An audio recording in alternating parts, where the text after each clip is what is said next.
नमस्कार दोस्तों, आज हम रीजनिंग का प्रैक्टिस सेट 7वां देखेंगे। इसमें रीजनिंग के 20 इंपॉर्टेंट प्रश्न हैं। यदि आप railway, NTPC, RPF, constable, SSC, GD की तैयारी कर रहे हो तो ये प्रैक्टिस सेट आपके लिए काफी इंपॉर्टेंट है, क्योंकि इस प्रैक्टिस सेट में जो प्रश्न दिए गए हैं इन्हीं टाइप के प्रश्न आपकी परीक्षाओं में पूछे जाएंगे। तो चलिए हम शुरू करते हैं प्रश्न 1 से। हमें पहला प्रश्न दिया है। प्रश्न कह रहा है कि उस वेन आरेख को चुनिए जो दिए गए वर्गों के बीच के संबंध को दर्शाता है। यानी हमें यहाँ पर त्रिभुज दिया है, वर्ग दिया और चतुर्भुज दिया है। इनके बीच वेन डायग्राम कैसा बनेगा ये प्रश्न हमें पूछा है। तो देखिए, जब भी हम वेन डायग्राम के प्रश्नों को सोल्व करते हैं तो सबसे पहले हम क्या करते हैं, एक एक शब्द का डायग्राम बनाते हैं, ठीक है, ताकि हमारा प्रश्न आसानी से सोल्व हो जाए। तो यहाँ पर देखिए, सबसे पहले मान लीजिए हम क्या करते हैं, यहाँ पर त्रिभुज का डायग्राम बना लेते हैं। तो ये हमने क्या किया, त्रिभुज का डायग्राम बना लिया, ठीक है। उसके बाद फिर हम यहाँ पर क्या करेंगे, दूसरे शब्द का बनाएंगे, जो कि हमें यहाँ पर दिया वर्ग। अब वर्ग का डायग्राम बनाने से पहले हम ये देखेंगे कि जो हमने यहाँ पर त्रिभुज का डायग्राम बनाया कि इनका वर्ग से कोई संबंध है या नहीं है। तो आप कहोगे यहाँ पर त्रिभुज और वर्ग का आपस में कोई भी संबंध नहीं है, क्योंकि वर्ग अलग होता है, त्रिभुज अलग होता है, ठीक है। तो यहाँ पर वर्ग का डायग्राम यहाँ पर इससे अलग बन जाएगा। उसके बाद फिर हम यहाँ पर क्या करेंगे, तीसरे शब्द का बनाएंगे, जो कि हमें यहाँ पर दिया चतुर्भुज। अब चतुर्भुज का डायग्राम बनाने से पहले हम ये देखेंगे कि जो हमने यहाँ पर त्रिभुज और वर्ग का डायग्राम बनाया है कि इनका चतुर्भुज से कोई संबंध है या नहीं है। तो आप कहोगे यहाँ पर त्रिभुज का तो चतुर्भुज से कोई भी संबंध नहीं है, लेकिन यहाँ पर वर्ग और चतुर्भुज का आपस में संबंध है, क्योंकि यहाँ पर जो वर्ग हमारा कुछ इस टाइप से होता है, ठीक है। इसी को हम क्या कहते हैं, चतुर्भुज भी कहते हैं। तो यहाँ पर चतुर्भुज का डायग्राम कैसा बनेगा, तो आप कहोगे वर्ग इसके अंदर हो जाएगा और चतुर्भुज इसका बाहर से बन जाएगा, ठीक है। तो डायग्राम हमारा कैसा बनेगा, कुछ इस टाइप से बनेगा। ऑप्शन में देखेंगे तो ऑप्शन नंबर हमें यहाँ पर बी में दिया है, तो ऑप्शन नंबर बी हमारा इस प्रश्न का सही जवाब हो जाएगा, ठीक है। तो जब भी आपको वेन डायग्राम के प्रश्न को सोल्व करना है तो आपको क्या करना है, एक एक शब्द का डायग्राम बनाना है। अब चलिए हम बढ़ते हैं प्रश्न 2 पे। अब दूसरे नंबर का प्रश्न दिया है। अब प्रश्न क्या है कि निम्नलिखित श्रृंखला श्रेणी में प्रश्न चिन्ह के स्थान पर कौन सी संख्या होगी। यानी हमें यहाँ पर एक श्रृंखला श्रेणी दी है और इसी में एक प्रश्नवाचक चिन्ह दिया है, यहाँ पर कौन सी संख्या होगी ये हमें बताना है। तो देखिए, जब भी हम श्रृंखला के प्रश्नों को सोल्व करते हैं तो सबसे पहले हम संख्या को ध्यान से देखते हैं कि संख्या कैसे लिखी है, क्या किसी का वर्ग लिखा है या फिर किसी का घन लिखा है या फिर सम संख्या लिखी है, विषम संख्या लिखा है, अभाज्य संख्या लिखी है, क्या संख्या अचानक से बढ़ रही है, क्या संख्या अचानक से घट रही है, ये भी आपको ध्यान रखना है, ठीक है। तो यहाँ पर अगर हम संख्या को ध्यान से देखते हैं तो यहाँ पर हमें संख्या सारी की सारी अभाज्य संख्या दिखाई दे रही है, ठीक है। जिससे यहाँ पर 43 हमारी अभाज्य संख्या, 41 भी है, 37 भी अभाज्य संख्या, 31 भी और 23 भी हमारी अभाज्य संख्या ही है। तो जो प्रश्नवाचक चिन्ह यहाँ पर भी अभाज्य संख्या ही होनी चाहिए, ठीक है। तो इस पैटर्न को समझिए। जैसे सबसे पहले अगर देखेंगे तो यहाँ पर 43 हमारी अभाज्य संख्या लिखी है और इसके बाद कौन सी लिखी है, तो यहाँ पर 41, यानी 43 से पहले कौन सी आती है, तो आपको 41 अभाज्य संख्या होती है और उसे ही यहाँ पर लिखा है। और इसके बाद कौन सी लिखा है, तो 37, और 37 भी क्यों लिखा है, क्योंकि 41 से पहले कौन सी आती है, 37 आती है, तो 37 को लिखा है। फिर देखिए 37 से बाद कौन सा लिखा है, यहाँ पर 31, यानी 37 से पहले कौन सी आती है, तो वो 31 आती है। तो उसी तरीके से यहाँ पर संख्या बताना है तो हम ये बताएंगे कि 31 से पहले अभाज्य संख्या कौन सी आती है, तो आप कहोगे 31 से पहले तो 29 आता है, कौन सा 29, तो यहाँ पर क्या हो जाएगा, 29 हो जाएगा। और 29 से पहले कौन सा आता तो वो 23 आता और 23 यहाँ पर है, ठीक है। तो जो प्रश्नवाचक चिन्ह यहाँ पर कौन सी संख्या हो जाएगी, 29। ऑप्शन में देखेंगे तो ऑप्शन नंबर हमें यहाँ पर बी में दिया है, तो ऑप्शन नंबर बी हमारा इस प्रश्न का सही जवाब हो जाएगा, ठीक है। अब चलिए हम बढ़ते हैं प्रश्न 3 पे। अब तीसरे नंबर का प्रश्न दिया है। अब प्रश्न कह रहा है कि नीचे दिए गए विकल्पों में से संबंधित संख्या को चुनिए। यानी यहाँ पर जिस प्रकार 12 का संबंध 5 से है उसी प्रकार 17 का संबंध किससे होगा ये हमें बताना है, ठीक है। तो ये हमारा नंबर एनालॉजी का प्रश्न है। तो हम सबसे पहले यहाँ पर ये पता करेंगे कि इस 12 का संबंध 5 से कैसे है, उसी प्रकार हम 17 का संबंध बताएंगे, ठीक है। अब देखिए यहाँ पर हम 5 क्यों पता करेंगे, क्योंकि प्रश्नवाचक चिन्ह हमारा इस तरफ है, तो इसीलिए हम इस संख्या का पता करेंगे, ठीक है। क्योंकि देखिए अगर प्रश्नवाचक चिन्ह हमारा यहाँ पर दिया जाता तो फिर हम इधर वाली संख्या को पता करते हैं, ठीक है, याद रखना। अब देखिए सबसे पहले अगर हम देखेंगे तो यहाँ पर छोटी ही संख्या है, तो क्या कर सकते हैं, यहाँ पर अगर हम अंतर देखते हैं तो 12 से 5 यानी माइनस यहाँ पर कितना 7 करके लिखा है। अगर हम सेम तरीके से यहाँ पर भी -7 करके बताते हैं तो यहाँ पर क्या होना चाहिए, 10 होना चाहिए, लेकिन ऑप्शन में हमारे पास 10 नहीं है तो ये तरीका नहीं लगेगा, ठीक है। तो फिर यहाँ पर क्या कर सकते हैं, अगर देखिए अगर हम यहाँ पर 12 का वर्ग करते हैं तो 12 का वर्ग कितना होता है, 144 होता है, और यहाँ पर तो 5 लिखा है। अगर हम 5 बनाने के लिए इसकी यानी डिजिट को जोड़ देते हैं 144 की डिजिट को, तो यहाँ पर कितने हो जाएंगे, 1 4 5 5 4 9, यहाँ पर तो 9 ही हो रहे हैं, यानी यहाँ पर 5 लिखा है। फिर यहाँ पर क्या कर सकते हैं, ये भी तरीका काम नहीं कर रहा है। तो अगर हम यहाँ पर अलग अलग संख्या करते हैं यानी इनको जोड़ेंगे तब भी कितना होगा, 3 होगा, और यहाँ पर तो 5 लिखा है। अगर हम यहाँ पर क्या करते हैं, इनका गुणा करेंगे आपस में, फिर भी यहाँ पर 1 2 ही होगा और यहाँ पर 5 लिखा, तो फिर क्या कर सकते हैं, आप लॉजिक को समझिए, ठीक है। यहाँ पर देखिए, अगर हम यहाँ पर अलग अलग संख्या करते हैं, इनका वर्ग कर लेते, जैसे यहाँ पर एक है और इधर हमारा कौन सा है, दो है, इनको अलग किया हमने और इनका वर्ग करते हैं। ठीक है, इनका वर्ग करते हैं तो एक का वर्ग एक ही होता है, दो का वर्ग चार होता है, और इनको जब हम आपस में जोड़ेंगे तब हमारे पास यहाँ पर पांच आ जाएंगे, और यहाँ पर पांच लिखा है। ठीक है, उसी तरीके से हम यहाँ पर 17 का पता करते हैं, तो यहाँ पर भी अलग करेंगे तो पहला तो एक है हमारा, कौन सा एक, और दूसरा हमारा कौन सा है, तो यहाँ पर 7 है। सेम तरीके से इनका भी हम क्या करेंगे, वर्ग कर लेंगे, तो एक का वर्ग कितना होता है, एक ही होता है, और 7 का वर्ग 49 होता है, कितना 49। अब देखिए यहाँ पर 7 का वर्ग 49 हो गया। अब देखिए इनको क्या करेंगे, जैसे हमने यहाँ पर जोड़ा था तो यहाँ पर भी इनको प्लस करेंगे, तो यहाँ पर कितना हो जाएंगे, हमारे पास हो जाएंगे 50। कितने हो जाएंगे, 50। ऑप्शन में देखिए क्या 50 है, तो ऑप्शन नंबर हमें यहाँ पर ए में दिया है, तो ऑप्शन नंबर ए हमारा इस टाइप का सही जवाब हो जाएगा। ठीक है, अब चलिए हम बढ़ते हैं प्रश्न 4 पे। अब 4 नंबर का प्रश्न दिया है। अब प्रश्न करें कि दिए गए विकल्पों में से असंगत को चुने, यानी हमें यहाँ पर 4 विकल्प दिए, इनमें से 3 किसी न किसी प्रकार के समान है लेकिन एक अलग है, उसका ही हमें यहाँ पर क्या करना है, चयन करना है। ठीक है, तो यहाँ पर अगर हम विकल्प में देखेंगे तो हमें यहाँ पर समूह दिया है, युग्म दिया है, लेटर और संख्या का। ठीक है, तो देखिए जब भी आपको लेटर और संख्या का आपको युग्म मिले तो उस कंडीशन में आपको सबसे पहले क्या करना है, संख्या को देखना है, क्योंकि आप संख्या को जल्दी पहचान लोगे। ठीक है, तो जैसे यहाँ पर अगर हम देखेंगे तो यहाँ पर 5 से 25 का संबंध देखेंगे तो यहाँ पर 5 का 5 गुना, क्या किया, 5 का 5 गुना। सेम तरीके से इधर देखेंगे 9 से 55 को देखेंगे तो यहाँ पर तो कोई 5 गुना नहीं हो रहा है। नीचे देख ले तो यहाँ पर 3 से 15 को देखेंगे तो यहाँ पर भी 3 का 5 गुना हुआ है। फिर देखिए यहाँ पर 7 से 35 को देखेंगे तो यहाँ पर भी 7 का 5 गुना हुआ है। अब देखिए यहाँ पर आपको अलग दिखाई दे रहा होगा कि जो 9 से 55 है यहाँ पर 5 गुना नहीं हुआ है। ठीक है, तो यही हमारा असंगत है, तो ऑप्शन नंबर बी ही हमारा यहाँ पर सही जवाब होगा। अगर आप यहाँ पर चेक भी करोगे, लेटर को देखेंगे तब भी आपका प्रश्न यही सही जवाब हो जाएगा। ठीक, आपको यहाँ पर पूरा चेक करने की भी जरूरत नहीं है। अब चलिए हम बढ़ते हैं प्रश्न 5 पे। अब 5 नंबर का प्रश्न दिया है। अब प्रश्न करें कि दिए गए पैटर्न में प्रश्न चिन्ह के स्थान पर क्या आएगा, यानी इस पैटर्न में हमारे पास यहाँ पर एक प्रश्नवाचक चिन्ह दिया है, यहाँ पर कौन सा लेटर आएगा ये हमें बताना है। तो जब भी हम लुप्त संख्या या लुप्त पद वाले प्रश्नों को सोल्व करते हैं सबसे पहले हम क्या करते हैं कि प्रश्नवाचक चिन्ह कहाँ पर है ये देखते हैं। तो प्रश्नवाचक चिन्ह हमारा यहाँ पर बीच वाले में, ठीक, इस गोले में, तो इसी की जगह हम बाकी के लेटर या संख्या कैसे लिखे हम ये देखते हैं। तो यहाँ पर लेटर देखिए, जैसे यहाँ पर टी लिखा है और यहाँ पर ओ लिखा है, तो ये कैसे लिखे, सबसे पहले तो हम इनको पता करेंगे, फिर हम सेम तरीके से यहाँ पर बताएंगे। ठीक है, तो यहाँ पर देखिए आपको जब भी लेटर वाला सोल्व करना है तो आपको क्या करना है, उन लेटर को संख्या में बदल लेना है ताकि प्रश्न आसानी से कुछ ही सेकंड में सोल्व हो जाए। तो यहाँ पर देखिए अगर हम यहाँ पर देखेंगे तो एल हमारा एबीसीडी में आपको पता है 12 नंबर पे आता है, और सी कितने नंबर पे आता है, तो सी हमारे एबीसीडी में 3 नंबर पे आता है। ठीक है, और ओ हमारे एबीसीडी में कितने नंबर पे, 15 नंबर पे आता है। सेम तरीके से नीचे भी देखिए डी कितने नंबर पे, 4 नंबर पे आता है, और पी एबीसीडी में 16 नंबर पे आता है, और टी हमारा 20 नंबर पे आता है। फिर इधर भी देखिए एफ कितने नंबर पे, 6 नंबर पे आता है, आई हमारा कितने नंबर पे, तो आपको हो गए 9 नंबर पे। अब देखिए यहाँ पर संख्या को अगर आप देखोगे तो यहाँ पर बीच में हमें पता करना, तो बीच में 15 लिखा है, इधर 20 लिखा है, तो संख्या से अगर पता करते हैं तो 3 और 12 को आपस में जोड़ेंगे तो कितने होंगे, 15 होंगे, और यहाँ पर 15 ही है। और 15 नंबर पे आपको पता है कौन सा लेटर आता है, ओ आता है, और ओ यहाँ पर लिखा है। इसी तरीके से यहाँ पर चेक करते हैं तो यहाँ पर भी 4 और 16 को आपस में जोड़ देंगे तो कितने हो जाएंगे, 20, और 20 नंबर पे कौन सा लेटर, टी आता है, और टी यहाँ पर लिखा है। अब इसी तरीके से हम प्रश्नवाचक चिन्ह की जगह बता देंगे।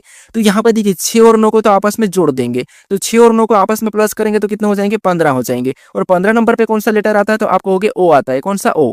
तो जो प्रश्नवाचक चिन्ह यहाँ पर क्या हो जाएगा, ओ आ जाएगा। ठीक है, ऑप्शन में देखिए ओ कहाँ पर है, तो ऑप्शन नंबर हमें यहाँ पर डी में दिया है, तो ऑप्शन नंबर डी हमारा इस प्रश्न का सही जवाब हो जाएगा। ठीक है, अब चलिए हम बढ़ते हैं प्रश्न 6 पे। अब 6 नंबर का प्रश्न दिया है। अब प्रश्न करें कि यदि कूलर को भोजन कहा जाता है और भोजन को गुलाब कहा जाता है, गुलाब को रेस्टोरेंट कहा जाता है और रेस्टोरेंट को नटखट कहा जाता है, तो आदमी क्या खाएगा, ये प्रश्न हमें पूछा है। तो ये हमारा कोडिंग डिकोडिंग का ही अलग टाइप का प्रश्न है। ठीक है, अब यहाँ पर क्या करना, देखिए जब भी आपको ऐसा प्रश्न मिले बस आपको कुछ भी नहीं करना, इसका उत्तर इसी में है। ठीक है, अगर आपने पहले से अगर प्रश्न को सोल्व करके देखा होगा तो आपको पता होगा, लेकिन अगर जिनको नहीं पता मैं आपको बता रहा हूँ, ठीक, इसका उत्तर इसी में है। अब देखिए हमें प्रश्न पूछ रहा है कि आदमी क्या खाएगा, तो आपको पता है आदमी क्या खाता है, तो आपको होगे आदमी भोजन खाता है। क्या खाता है, तो आपको होगा आदमी भोजन खाता है। ठीक है, आदमी भोजन खाता है। अब देखिए यहाँ पर ये कह रहा है कि कूलर को, यहाँ पर क्या कहा, कूलर को भोजन का है। ठीक है, क्या कहा, कूलर को इसने भोजन का है, मतलब जो कूलर है उसको उसने भोजन का, तो कूलर का नाम इसने भोजन दे दिया। ठीक है, यहाँ पर बस नाम इसने चेंज करा। ठीक है, उसी तरीके से यहाँ पर जो भोजन है, ठीक है, इसने भोजन को क्या कहा कि भोजन को इसने गुलाब कह दिया। ठीक है, भले ही ये भोजन ही है लेकिन इसने भोजन को गुलाब कह दिया। उसी तरह और देखिए मैं आपको यहाँ पर कलर से समझा रहा हूँ, यहाँ पर इसने गुलाब को क्या कहा था, आपको गुलाब को इसने रेस्टोरेंट कह दिया। ठीक है, उसके बाद यहाँ पर और देखेंगे तो यहाँ पर रेस्टोरेंट को क्या कहा, तो इसने रेस्टोरेंट को नटखट कहा। आपको पता है इनमें से कौन जो आदमी है वो किसको खाएगा, तो आप कहोगे भोजन को खाएगा, ठीक है। और यहाँ पर इसने भोजन को क्या कहा, भोजन को इसने गुलाब कहा, तो भोजन का नाम इसने गुलाब दे दिया, तो अब आदमी किसको खाएगा, तो गुलाब को खाएगा। किसको खाएगा, गुलाब को खाएगा, ठीक है। तो ऑप्शन में देखिए गुलाब कहाँ पर है, तो ऑप्शन नंबर हमें यहाँ पर बी में दिया है, तो ऑप्शन नंबर बी हमारे इस प्रश्न का सही जवाब होगा, ठीक है। बस जस्ट ये क्या करता था, नाम चेंज करता है, ठीक है, बाकी चीज वही रहती है। अब चलिए हम बढ़ते हैं प्रश्न 7 पे। अब 7 नंबर का प्रश्न दिया है। अब प्रश्न करें कि निम्नलिखित पासों में अक्षर एप के विपरीत फलक पर कौन सा अक्षर होगा। यानी हमें यहाँ पर देखिए 4 पासे दिए हैं, ठीक है, और इनमें से हमें ये बताना है कि एप के विपरीत फलक पर कौन सा लेटर होगा, ये बताना है, ठीक है। तो यहाँ पर देखिए जब भी हम क्या करते हैं, एक से अधिक पासे को सोल्व करते हैं, तो वहां पर हम क्या करते हैं, कॉमन संख्या या कॉमन लेटर या कॉमन चिन्ह देखते हैं, ठीक है। क्योंकि जब एक पासा होता है तो वहां पर हम मानक और सामान्य देखते हैं, लेकिन हमारे पास यहाँ पर एक से अधिक हो, चाहे 2 हो, 3 हो, 4 हो, तो वहां पर हम क्या करते हैं, कॉमन शब्द देखते हैं।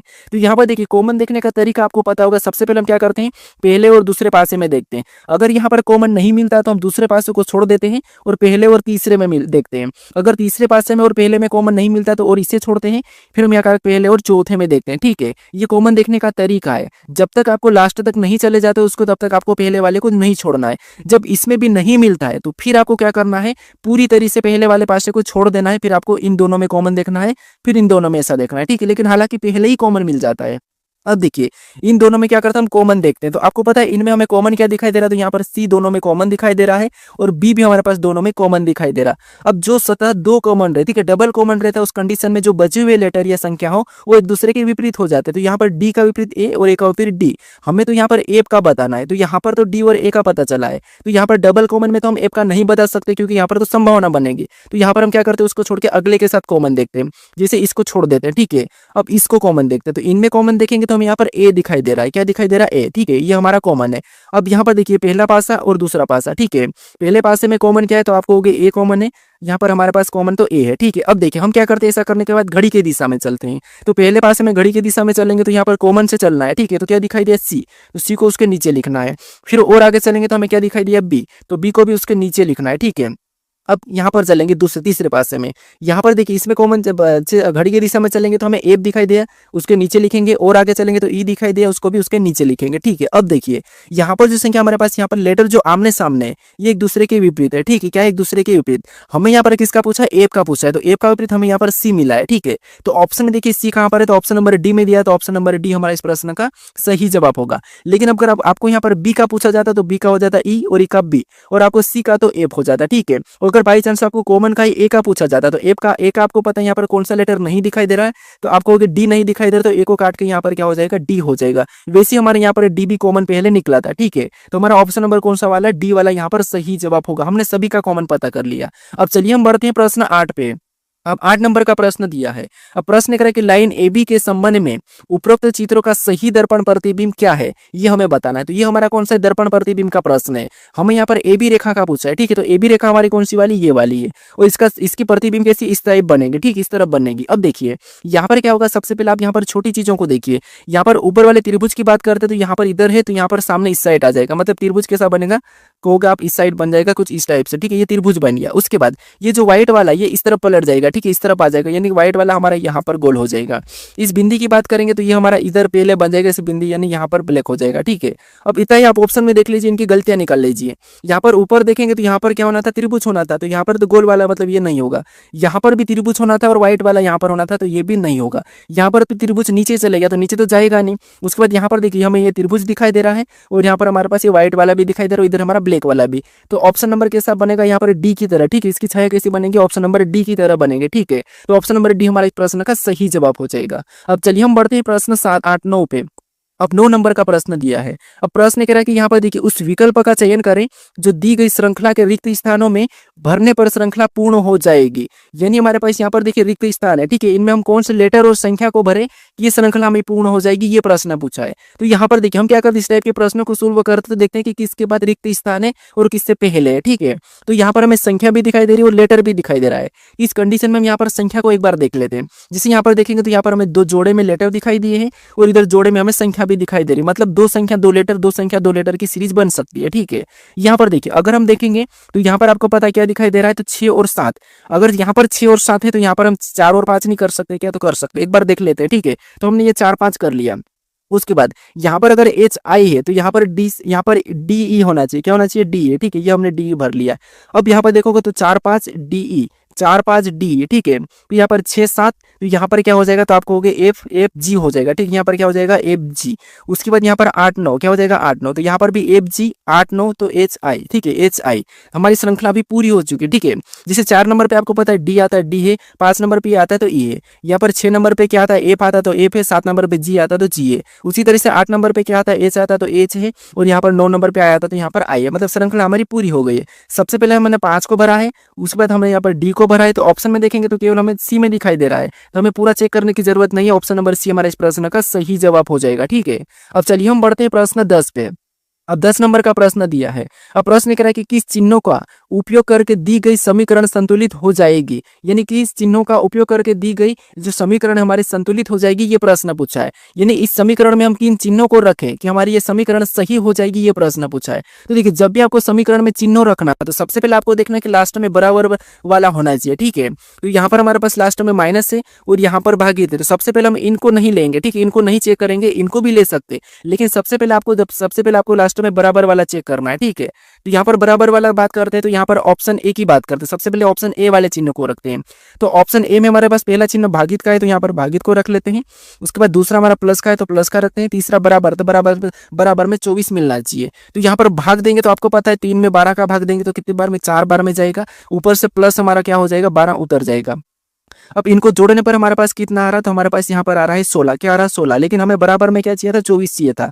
तो ऑप्शन नंबर ए से तो नहीं हो रहा है। ठीक है, ये तो नहीं होगा। ऑप्शन नंबर बी तो वैसे ही नहीं हो रहा है और डी भी वैसे ही नहीं हो रहा है। ऑप्शन सी की बात करते हैं, वैसे ये सही हो जाएगा, लेकिन रख लेते हैं। यहाँ पर देखिए, सबसे पहले गुणा का चिन्ह है, फिर माइनस का चिन्ह है और अगला बराबर का चिन्ह है। अब देखिए, सबसे पहले हम यहाँ पर गुणा करेंगे तो 12 3 कितने होंगे? तो आपको 36 हो जाएंगे और माइनस 12 कर लेंगे। अगर माइनस 12 करेंगे तो आपको पता है कितने हो जाएंगे? 24 हो जाएंगे। कितने? 24। और यहाँ पर बराबर में हमें 24 भी मिला है। तो ऑप्शन नंबर कौन सा वाला यहाँ पर हमारा? सी वाला सही जवाब होगा। ठीक है, सी वाले चिन्ह को रखने पर हमारी ये समीकरण संतुलित हो जाएगी। अब चलिए हम बढ़ते हैं प्रश्न 11 पे।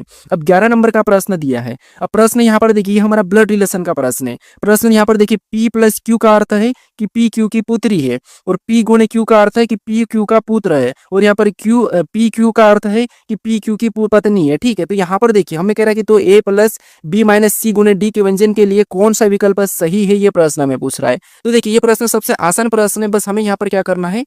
सबसे पहले यहाँ पर समीकरण को देखना है। ठीक है, तो यहाँ पर देखिए, ए प्लस बी का अर्थ हमें सबसे पहले इनमें रिलेशन देखना है। तो हमें यहाँ पर प्लस का चिन्ह है, जहां पर भी प्लस का अर्थ है क्या कह रहा था? यहाँ पर ए प्लस बी का हमें देखना है। तो यहाँ पर देखिए, पी प्लस क्यू का अर्थ क्या कहा? कि पी प्लस क्यू का अर्थ कहा कि पी क्यू की पुत्री है। पी क्या है? क्यू की पुत्री है। तो उसी तरीके से पी क्यू की पुत्री है, तो यहाँ पर भी ए बी की पुत्री हो जाएगी। यानी जो ए है, ठीक है, ये ए बी की पुत्री हो जाएगी। तो यहाँ पर ए बी की पुत्री बना लेते हैं।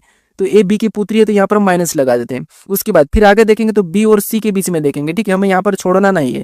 तो बी और सी में देखेंगे तो यहाँ पर कौन सा चिन्ह? माइनस का दिया है। और यहाँ पर माइनस का अर्थ क्या कहा? तो यहाँ पर पी माइनस क्यू का अर्थ कहा है कि पी क्यू की पत्नी है। तो यहाँ पर बी सी की पत्नी हो जाएगी, बी सी की पत्नी हो जाएगी।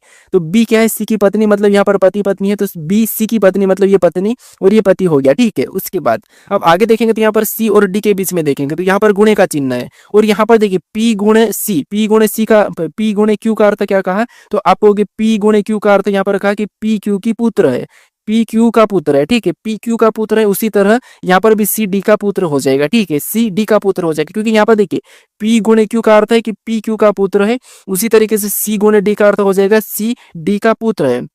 तो ये जो सी है ये क्या है? डी का पुत्र है। तो डी हमारा कहाँ ऊपर आ जाएगा, और पुत्र है तो यहाँ पर कुछ नहीं रहेगा, तो प्लस से पुत्र है। ठीक है, अब देखिए प्रश्न में यहाँ पर कह रहा है कि व्यंजक के लिए कौन सा विकल्प सही है। मतलब ऑप्शन में देखेंगे हम, यहाँ पर देखेंगे तो यहाँ पर देखिए बी का यहाँ पर पुत्री क्या दिखाई दे रही है? और ये सी की भी पुत्री है। ठीक है, और यहाँ पर डी इसका क्या हो जाएगा? तो आपको होगा दादा या दादी होगा। और ऑप्शन में देखते हैं, ऑप्शन में देखेंगे पहला ऑप्शन कह रहा है कि सी डी की पत्नी है। कि यहाँ पर सी डी की पत्नी दिखाई दे रही है क्या? तो आपको होगी सी डी की पत्नी नहीं है, जबकि सी तो डी का पुत्र है, तो ये तो गलत है। फिर ऑप्शन बी में देखते हैं, ऑप्शन बी में कह रहा है कि बी डी का पुत्र है। क्या बी डी का पुत्र दिखाई दे रहा है क्या? तो बी डी का पुत्र नहीं है। बी तो डी की क्या है? तो आप कहोगे बहू है। ठीक है, बी डी की बहू है, तो ये भी नहीं होगा। फिर यहाँ पर देखिए ऑप्शन सी में देखेंगे तो बी डी की पुत्री है। कि यहाँ पर बी डी की पुत्री दिखाई दे रही है तो आप कहोगे नहीं, बी डी की पुत्री नहीं, ये तो बहू है, तो मतलब ये भी नहीं होगा, ठीक है। ऑप्शन डी की बात करते तो यहाँ पर ए डी के पुत्र की पुत्री है, ए क्या है तो ए डी के पुत्र की पुत्री है, तो आपको यहाँ पर दिखाई दे रहा है जो ए है ये डी के पुत्र की पुत्री है, तो ये बात सही कि ए डी के पुत्र की पुत्री है। तो यहाँ पर ऑप्शन नंबर हमारा कौन सा वाला, तो डी वाला सही जवाब हो जाएगा, ठीक है। कौन सा, ऑप्शन नंबर डी। अब चलिए हम बढ़ते हैं प्रश्न 12 पे। अब 12 नंबर का प्रश्न दिया है। अब प्रश्न यहाँ पर देखिए हमें कथन दिया है और यहाँ पर हमें निष्कर्ष दिया है, ठीक है। तो सबसे पहले तो हमें यहाँ पर कथन को समझना है, कथन को सत्य मानना है, उसके बाद उसके बारे में निष्कर्ष क्या कह रहा है हमें ये पता करना है। तो यहाँ पर अगर हम कथन को समझते हैं तो कथन पहला कह रहा है कि सभी पैकेट कलश से, यानी जितने भी पैकेट है, ठीक है। यहाँ पर देखिए जितने भी यहाँ पर पैकेट है वो सभी के सभी क्या है तो कलश है, ठीक है। क्या है, कलश से। तो यहाँ पर हम कलश के अंदर बना लेंगे, ठीक है। तो जितने भी पैकेट सभी के सभी कलश है तो यहाँ पर ये कलश के अंदर हो जाएंगे। उसके बाद कलश का मैं प्रतीक के ले लेता हूँ, ठीक है, समझने लिखिए।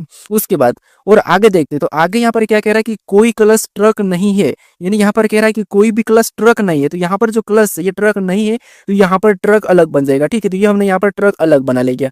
उसके बाद और देखेंगे, ठीक है, कोई भी कलश ट्रक नहीं, तो ये यहाँ पर दिखाई दे रहा है कि कोई भी कलश ट्रक नहीं है। उसके बाद और देखेंगे तो यहाँ पर हमारा तीसरा क्या कह रहा है कि सभी ट्रक ड्रम है, जितने भी ट्रक है सभी के सभी क्या है ड्रम है। तो यहाँ पर जो ट्रक है सभी के सभी ड्रम है, इसका मतलब यहाँ पर ड्रम के अंदर हो जाएंगे, ठीक है। क्या हो जाएंगे, ड्रम के अंदर।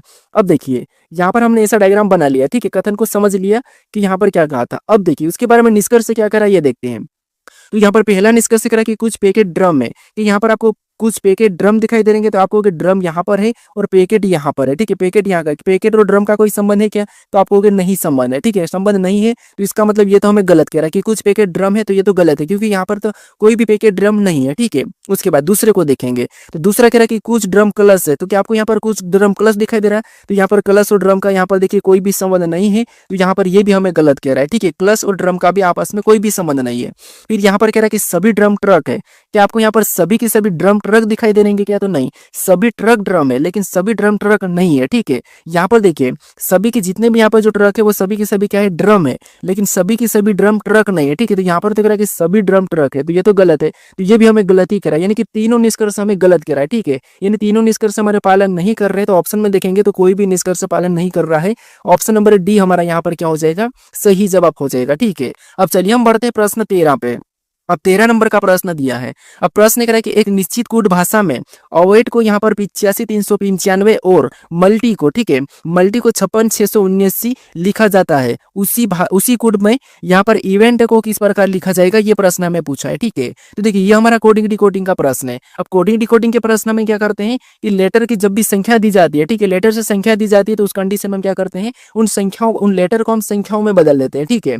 तो यहाँ पर देखिए सबसे पहले अगर हम देखेंगे तो ए हमारा कितने नंबर पे आता है, आपको होगी 1 नंबर पे आता है, लेकिन यहाँ पर 8 लिखा है, मतलब इससे तो काम चलेगा नहीं। तो फिर हम यहाँ पर रिवर्स मेथड यूज करते हैं। जैसे अगर हम पीछे से देखते हैं तो यहाँ पर पीछे से ऐसे देखेंगे तो यहाँ पर देखिए डी तो आपको पता है 4 नंबर पे आता है, लेकिन यहाँ पर 8 लिखा है, तो ये भी काम नहीं चलेगा। तो फिर यहाँ पर क्या कर सकते हैं, देखिए अगर हम ए का विपरीत लेटर देखते हैं तो ए का विपरीत लेटर क्या है, जेड है, ठीक है। और जेड कितने नंबर पे आता है, तो आपको होगा 26 नंबर पे आता है, और यहाँ पर क्या लिखा है 8। अगर इन लेटर को आपस में जोड़ देंगे तो कितने हो जाएंगे, 8 हो जाएंगे, और 8 यहाँ पर है। इसी तरीके से पूरा चेक करते हैं। जैसे वी का विपरीत लेटर क्या है, तो आपको ई है, ठीक है। क्या है, ई है, क्या है ई, और ये कितने नंबर पे आता है, तो ये 5 नंबर पे आता है, और यहाँ पर 5 लिखा, मतलब इसको ऐसा ही लिख दिया, ठीक है, सेम जो दो संख्या उसको आपस में जोड़ दिया।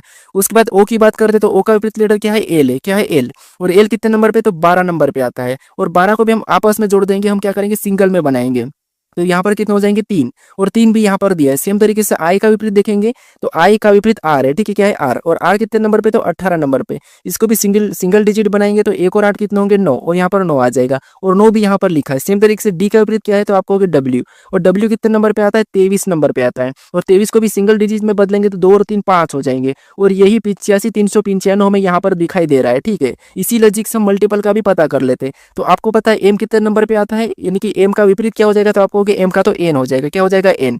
एन हमारा 14 नंबर पे आता है, इसको सिंगल में लिखेंगे तो यहाँ पर 5 हो जाएगा, और यहाँ पर 5 है, ठीक है।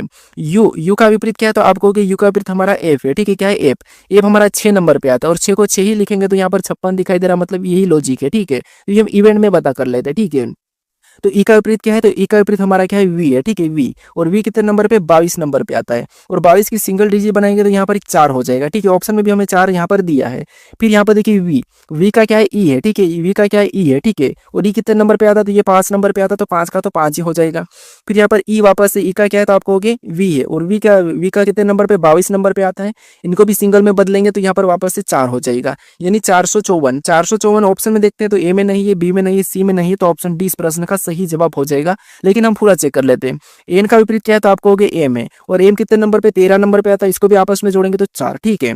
और टी का विपरीत क्या है, जी है। और जी कितने नंबर पे, 7 नंबर पे आता है। 7 का तो 7 ही होगा, तो 54। देखिए यहाँ पर, देखिए हमारे पास यहाँ पर ऑप्शन में देखेंगे तो हमारे पास 45 447 ऑप्शन डी में मैच हुआ है, ठीक है।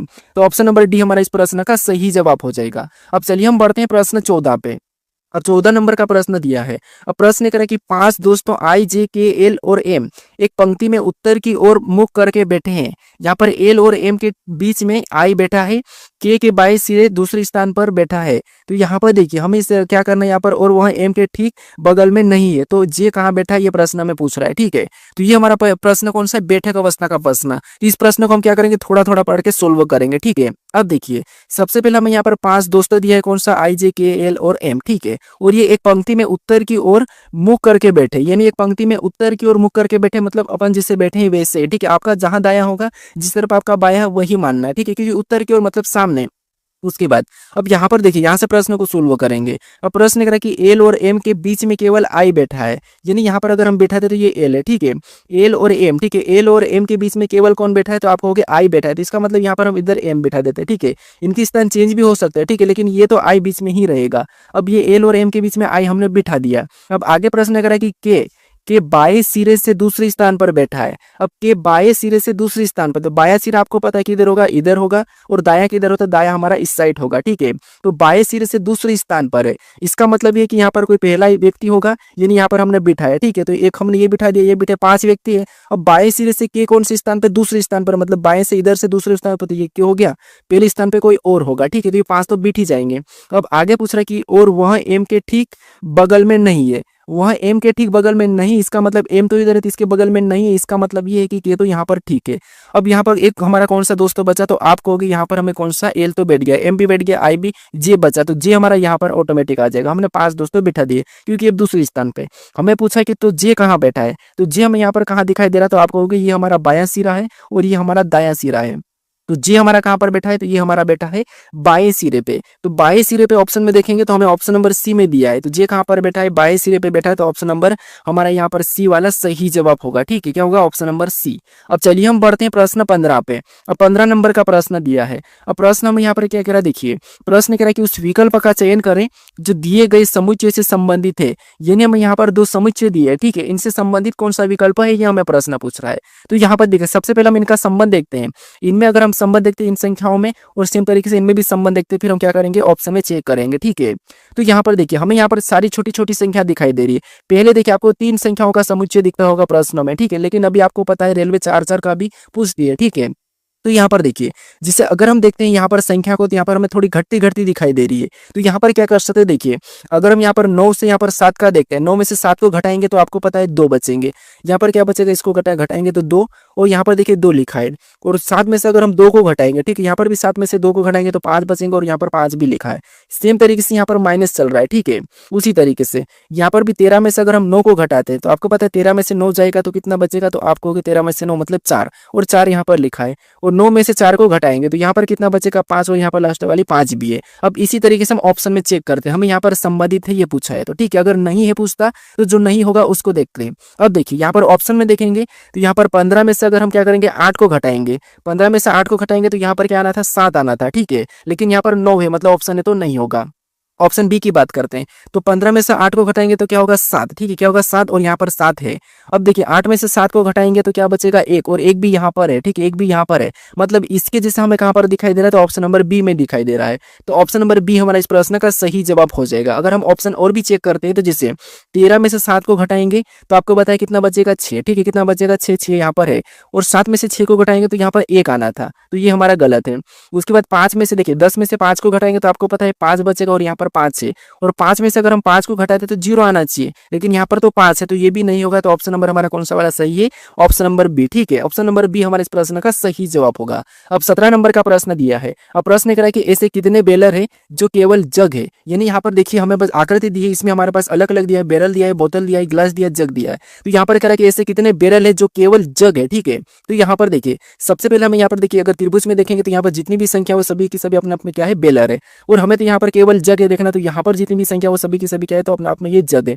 हमें यहाँ पर उस संख्या को देखना है कि जो कितने बेलर है जो केवल जग है। तो यहाँ पर देखिए ये तो केवल बेलर है तो इसको लेंगे नहीं। अगर हम यहाँ पर 5 की बात करें तो 5 हमारे बोतल के अंदर है, बोतल का नाम नहीं लिया तो इसको भी नहीं लेंगे, क्योंकि केवल हमें जग का बताना है। तो ये 4 इतना हमारे पास 4 जो बेलर है वो केवल की केवल क्या है? जग है। ठीक है, 4 हमारे जो बेलर है वो केवल की केवल जग है। तो ऑप्शन नंबर बी हमारे इस प्रश्न का सही जवाब हो जाएगा। ठीक है, अब चलिए हम बढ़ते हैं प्रश्न 18 पे। अब 18 नंबर का प्रश्न दिया है। अब प्रश्न कह रहा है कि यहाँ पर देखिए दी गई आकृति में कितनी तिर्यक रेखाएं का उपयोग किया गया है, यानी इस आकृति में कितनी तिर्यक रेखाएं का उपयोग किया गया है, ये प्रश्न हमें पूछा है। तो यहाँ पर देखिए आपको यहाँ पर कोई त्रिभुज नहीं बताना, कुछ भी नहीं बताना, हमें यहाँ पर तिर्यक रेखा कितनी है ये बताना है। तो आपको पता होना चाहिए कि तिर्यक रेखा कौन सी होती है। तो अगर आप इस वाली रेखा की बात करोगे ये वाली, ठीक है, ये कौन सी रेखा हो जाएगी? ये क्षैतिज रेखा होगी। अगर आप यहाँ पर खड़ी वाली रेखा की बात करोगे, ठीक है, बिल्कुल सीधी, तो ये हमारी ऊर्ध्वाधर रेखा हो जाएगी। और यहाँ पर अगर आप इस आड़ी वाली की बात करोगे, ठीक है, ऐसी आड़ी वाली, अगर आप इस आड़ी वाली रेखा को बात करोगे तो ये वाली हमारी तिर्यक रेखा होगी। तो इसी की हमें क्या करना है? गिनना है। ठीक है, इसी का पता करना है। तो यहाँ पर देखिए सबसे पहले देखेंगे तो हमें एक तो ये आड़ी एक यहाँ से दिखाई दे रही है, ठीक है,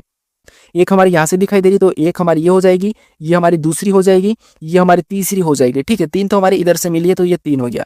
फिर और देखेंगे हम उधर से, इधर से देखेंगे तो हमें आड़ी कौन कौन सी दिखाई दे रही, तो आपको एक तो हमें यहाँ पर ये दिखाई दे रही है एक, और यहाँ पर हमें ये दूसरी दिखाई दे रही। तो यहाँ पर क्या करेंगे? 2 ही है, इनको आपस में जोड़ देंगे तो कितने हो जाएंगे? 5। कितने हो जाएंगे? 5। ठीक है, तो इस आकृति में कितनी तिर्यक रेखाएं? तो 5 है। ठीक है, ऑप्शन में देखेंगे तो ऑप्शन नंबर बी में दिया है, तो ऑप्शन नंबर बी हमारे इस प्रश्न का सही जवाब हो जाएगा। अब चलिए हम बढ़ते हैं प्रश्न 19 पे। अब 19 नंबर का प्रश्न दिया है। अब प्रश्न यहाँ पर कह रहा है कि दी गई संख्याओं में यदि सबसे बड़ी संख्या के तीसरे अंकों को सबसे छोटी संख्या के दूसरे अंक में जोड़ दिया जाए तो प्राप्त परिणाम क्या होगा, ये प्रश्न हमें पूछ रहा है। तो यहाँ पर हमें संख्या दी है, जैसे यहाँ पर बाएं से और यहाँ पर दाएं से। ठीक है, यहाँ पर जो हमें संख्या दी है इनमें हमें ये कह रहा है कि इनमें सबसे बड़ी संख्या के दूसरे अंक और छोटी संख्या के इनके क्या करना है? इनकी संख्या को जोड़ लेना है।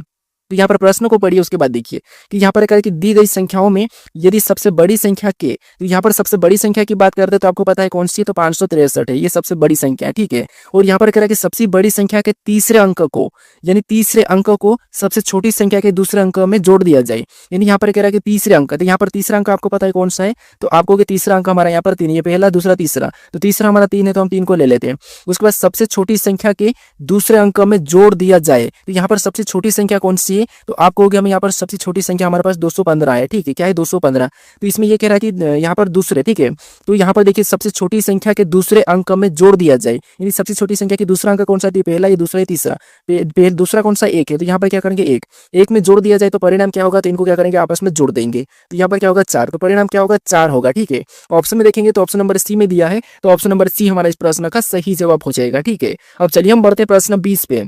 अब 20 नंबर का प्रश्न दिया है। अब प्रश्न कह रहा है कि नीचे दिए गए विकल्पों में से संबंधित शब्द को चुनिए, यानी यहाँ पर जिस प्रकार एशिया का संबंध चीन से तो उसी प्रकार यूरोप का संबंध किससे होगा, ये हमें बताना है। ठीक है, तो ये हमारा एनोलॉजी का प्रश्न है। तो यहाँ पर देखिए सबसे पहले हम पता करेंगे कि यहाँ पर एशिया और चीन का संबंध क्या है, उसी प्रकार यूरोप का संबंध बताएंगे। ठीक है, तो यहाँ पर देखिए आपको पता है जो एशिया क्या था, आपको एक महाद्वीप है और महाद्वीप की यहाँ पर चीन है। तो यहाँ पर देखिए महाद्वीप का संबंध किससे? एक देश से, चीन एक देश है हमारा, यानी जो एशिया है, एशिया महाद्वीप के अंदर कौन सा देश आता है? चीन आता है, और चीन यहाँ पर दिया है। उसी तरीके से यूरोप भी क्या है? महाद्वीप है, और इसके अंदर कौन सा देश आता है ये हमें बताना है। ठीक है, तो यहाँ पर देखिए ऑप्शन में देखेंगे तो जापान तो आपको पता है एशिया में ही आता है, एशिया महाद्वीप के अंदर, तो ये नहीं होगा।